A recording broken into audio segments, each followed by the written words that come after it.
ওয়াজ মাহফিলে কথা বলে টাকা নেওয়া মৌলিকভাবে জায়েজ আছে।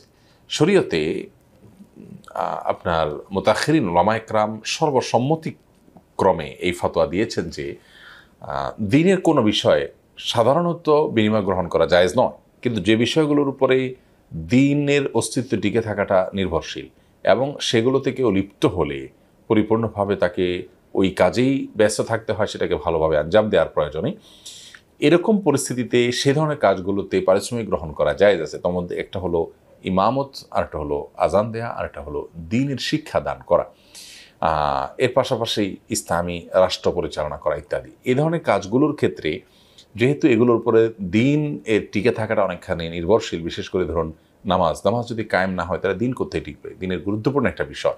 মানুষকে দিন শেখানো যদি না হয় তাহলে সেক্ষেত্রে মানুষ দিন সম্পর্কে অজ্ঞ হবে, জাহালাতের কারণে মানুষ কুফরিতে লিপ্ত হবে, দিন হারিয়ে যাবে মানুষ থেকে।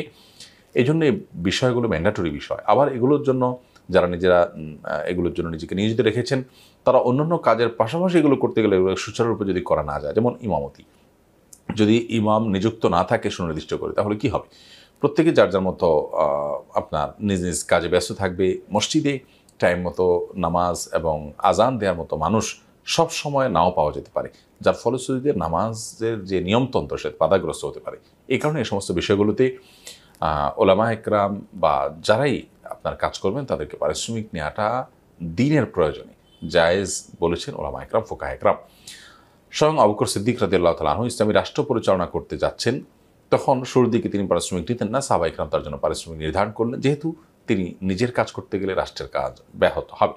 তো ইসলামী রাষ্ট্র পরিচালনা করা এটা তো ইবাদত, ভালো কাজ, কিন্তু সেটার পাশাপাশি তার বিনিময় এবং পারিশ্রমিক গ্রহণ করা তার জন্য সাহাবা ইকরাম জায়েজ করেছেন। আবু উবাইদা ইবনুল জাররাহ, ওমর রাদিয়াল্লাহু তাআলার মতো সিনিয়র সাহাবীরা। এখান থেকে বোঝা যায় এটি নাজায়েজ নয়। অতএব ওয়াজ মাহফিলে এরকম টাকা বা হাদিয়া গ্রহণ করা নাজায়েজ নয়। তবে হ্যাঁ, অযৌক্তিকভাবে টাকা দাবি করা কিংবা এটাকে পেশা বানিয়ে শুধু অর্থ উপার্জনের একটা মাধ্যম বানানো, আল্লাহ মাফ করুক, সেটা নিন্দনীয় এবং সেটার কারণে আপনার গুনাহগার হতে হয়।